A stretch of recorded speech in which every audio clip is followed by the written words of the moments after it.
If the manipulation has already happened before 9:30, you should not be looking for a reversal. You should be looking for this instead. Most traders get this wrong, and it is why they keep getting caught on the wrong side of the move. They are waiting for manipulation that has already happened pre-9:30, so they either chase the move or trade in the wrong direction. But once that manipulation has happened, the market is not looking to reverse. It is looking to continue towards liquidity. Once you can see that, everything becomes a lot more clear and a lot more consistent. This is a simple, rule-based model that I use to trade continuation moves without guessing or forcing trades. The setup follows a simple structure.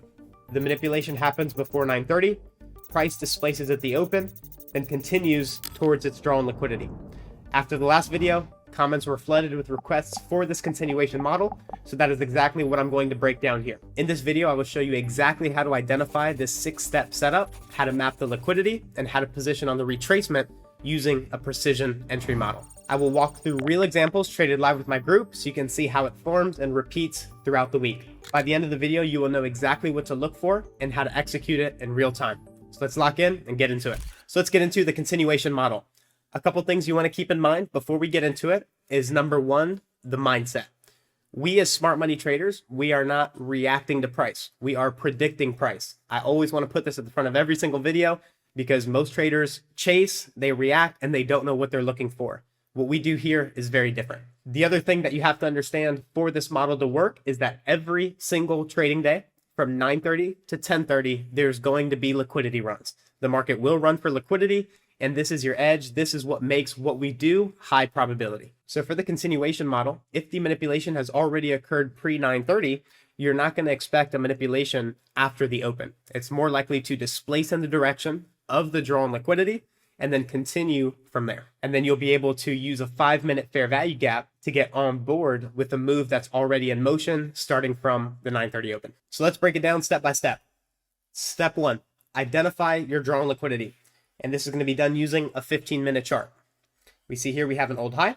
Just like the reversal model, you have to know where price is going. If you have not already watched the reversal model, check it out after this video because I'll teach you how to find drawn liquidity, which this step depends on. So for step two, you're recognizing the early manipulation. So the first thing you need to do is recognize the manipulation happening pre-9:30. This will be seen by a clear liquidity pool being swept before the open at 9:30. Again, drawn liquidity is going to be the most important component of your analysis. If you don't understand where the market is drawing, no entry model will work well for you and you're going to be pattern trading. You want to think of drawn liquidity like a magnet on price. Price will be pulled towards that drawn liquidity until the objective is met. Once that manipulation has already occurred, you are no longer waiting for a 9:30 manipulation because the market has already cleared the stops. So looking at this example here, before the 9:30 open, we see a key low that we've mapped out, our highs and our lows. The low has already been taken out pre-9:30. So now that the stops have already been cleared, there's no necessity for 9:30 to also clear stops again. And then for step three at 9:30, you want to wait for a displacement in the opposing direction of the liquidity sweep. So at market open, the market will show its direction with displacement in the direction of the drawn liquidity. So we see here, 9:30 opens. What happened before 9:30? Sell stops are already taken. So at 9:30, you're not going to expect another manipulation. It's going to displace in the direction of the draw. Step four, you want to mark out the 5-minute fair value gap that forms from the 9:30 displacement. So once 9:30 opens, stops have already been cleared. You want to go to the 5-minute time frame and mark the fair value gap that forms on the displacement at 9:30. And the displacement that we see from 9:30 will create an imbalance that we call a fair value gap. This fair value gap becomes the trigger for the setup. So you can't do anything until the market returns to the 5-minute fair value gap because you don't want to chase price. For step five, wait for a retracement into the 5-minute fair value gap and then drop to the lower time frame for your entry. You do not want to chase price. Let the market come to you. Let it trade to the 5-minute fair value gap. A pro tip, once the 5-minute fair value gap is traded to, if it leaves some of it open, that's even stronger for your setup. Once price reaches the fair value gap, you then want to drop to your 1-minute time frame and look for an entry model using a fair value gap, order block, or an inversion fair value gap that forms off of the 5-minute fair value gap. So in this example here, we see stops taken, 9:30 displaces in the direction of the draw that we've already determined. The market retraces to the 5-minute fair value gap. And then from there, you're going to look for your lower time frame entry pattern off of the 5-minute imbalance. And if you want a full breakdown on these 3 different entry strategies, broken down in great detail, be sure to check out the video above. And now for step 6, you're going to hold to your drawn liquidity once you take the entry. So once you're in the trade, you want to manage it as price moves towards the drawn liquidity that we've identified in step 1 using our 15-minute chart. So here we see we take the entry, and then we want to trust that the market will continue delivering to the drawn liquidity, or in other words, the magnet that's going to be pulling price to that level. And as it's moving in your favor, you want to take partials at logical levels as price action moves in your favor. So in this example here, the best case scenario is the old high that we've determined on the 15-minute chart. However, there's going to be other levels that you can take partials at before it gets to your best case target. So in this example here, you take the entry near the 5-minute fair value gap. You can take a partial. Let's say there's a small imbalance there. You can scale 50% of the position off and then see if you can get the rest of the trade to run to your best case target. And then you want to try to maintain a minimum 1 to 2 risk to reward for your targets. 1 to 2 is helpful because now for every $1 you're risking, you stand to make $2. So now when you open up risk, you stand to make more than you stand to lose. And as you take partials, you're locking money in the bank as it's moving in your favor. And as long as institutional order flow confirms it, the move can continue delivering towards your targets. Institutional order flow, very simply put, imbalances should support price higher. Down close candles should support price higher when the market is bullish. If you're bearish, up close candles should act as resistance, and imbalances above market price should send price lower. Now, if you want to learn institutional order flow in greater detail, be sure to check out the video above where I deep dive institutional order flow and break it down step by step. So now let's get into examples that I've traded real time with my mentorship group. Step 1, as always, identify your drawn liquidity using the 15-minute chart. So here going into 9:30, we have a swing high here, we have a swing low, and that's going to be the basis of our drawn liquidity for this model. All right, so for step 2, you can see here we're on the 5-minute chart. So we've refined the liquidity from the 15-minute down to the 5-minute. So we see here going into the 9:30 open, we frame our high, we frame our low. You want to recognize the early manipulation. So we see here before the 9:30 open, the market has swept the buy side here and rejected it. Once that happens, you now want to go into step 3, which is at 9:30. You want to wait for a displacement in the opposing direction of the liquidity sweep. So we see here the market has taken the highs, rejected, and now at 9:30 you want to look for a displacement in the direction of the drawn liquidity, which in this example is this low here.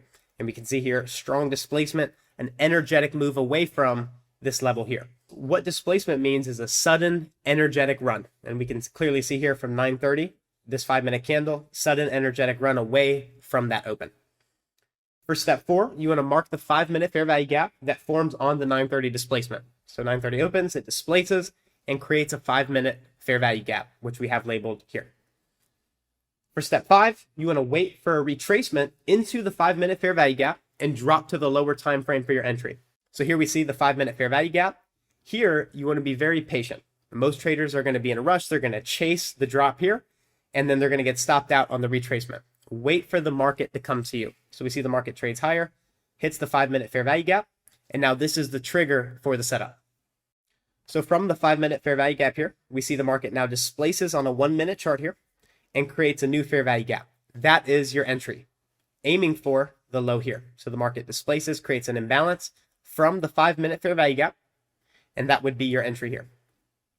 Entry inside the fair value gap, the stop would be above the swing high, and then take profit would be at the low that we've determined on the 15-minute chart. And then for step 6, you're going to hold to the drawn liquidity or your targets. So in this example here, we have a swing low. That would be a good level to take a partial at, and then you would see if the market can deliver to your best case target, which in this case here, we see the market delivers to the final take profit, which was determined on the 15-minute chart. So in this trade example here, you can see very good risk to reward because you're being patient and you're letting the market come to you. So we see here, entry inside the 1-minute fair value gap. You take very little heat on the trade and the market moves immediately to your target. It's very important for you to keep in mind, as I talked about in the previous video, that when you're in a good trade, the market is going to quickly go from your entry to your take profit if you're entering at the right places. And then you can see here the risk to reward is better than 3 to 1. Even as you take partials as the market moves in your favor. And then from a order flow standpoint, how would you trust that the market's going to continue delivering? Well, we see here the market trades up into the fair value gap and then it repels away. This low here is displaced down through confirming weakness.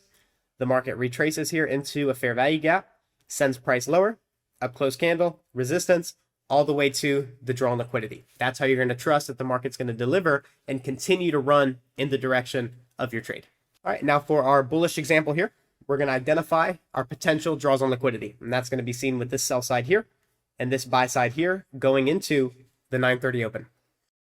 For step 2, you're going to recognize the early manipulation. So we see here, this low is taken out ahead of the 9:30 open. So remember, 9:30 is not going to have to manipulate again because the market structure, the manipulation has already happened here. So 9:30 is going to displace in the direction of the drawn liquidity, not provide another manipulation. So at 9:30, you're going to wait for a displacement in the opposing direction of the liquidity sweep. So we see here the market dropped down, took the liquidity here. So sell stops were engaged, and then we get to the 9:30 open. 9:30 is going to displace in the direction of the drawn liquidity, and that's going to create the opportunity for this trading model. Step 4, on the displacement, you're going to mark the 5-minute fair value gap that forms from the 9:30 displacement. And here we can see 5-minute fair value gap created off of 9:30. Market drops down into it. Remember the pro tip, if it leaves some of the gap open, even better. For step 5, you're going to wait for a retracement to the 5-minute fair value gap and drop to the lower time frame for your entry. Again, you do not want to chase price. Most traders see the market run at 9:30 and they start freaking out because they don't have a model. They don't have a consistent approach to trading, so they're just chasing the market around all the time. You don't want to trade like that. So when the market's running higher here, you're not going to chase this run here. Wait for the market to come to you. Market retraces to the 5-minute fair value gap, and now this is where you're going to drop to your lower time frame for your entry. So now here we're on the 1-minute chart. Market hits the 5-minute fair value gap, and then it displaces away, creating a new 1-minute FVG here. Market drops down to the fair value gap. That would be your entry. Stop can go below the fair value gap, and then you would aim for the liquidity that we've determined on the 15-minute chart. Now for step 6, you're going to hold to the draw. So once you take the entry here inside the fair value gap, take profit 1 would be at this obvious high here, and then you would see if you could get the best case target to the final take profit, and then a really nice random high of the morning session. From an institutional order flow standpoint, we see the market drops down, hits the fair value gap, support, down close candle, support, down close candle, trades into this one here, support, all the way to the drawn liquidity, right to the bank. So you've now learned the second model that I look for every single trading day. If I don't get the manipulation at 9:30, I'm then going to look to trade the continuation that forms off of 9:30. These are the main 2 models I'm looking for every single trading day. If you want to trade live with me every single week, showing you how these concepts are applied the right way, book a call down below and let's talk. Hope this one was insightful.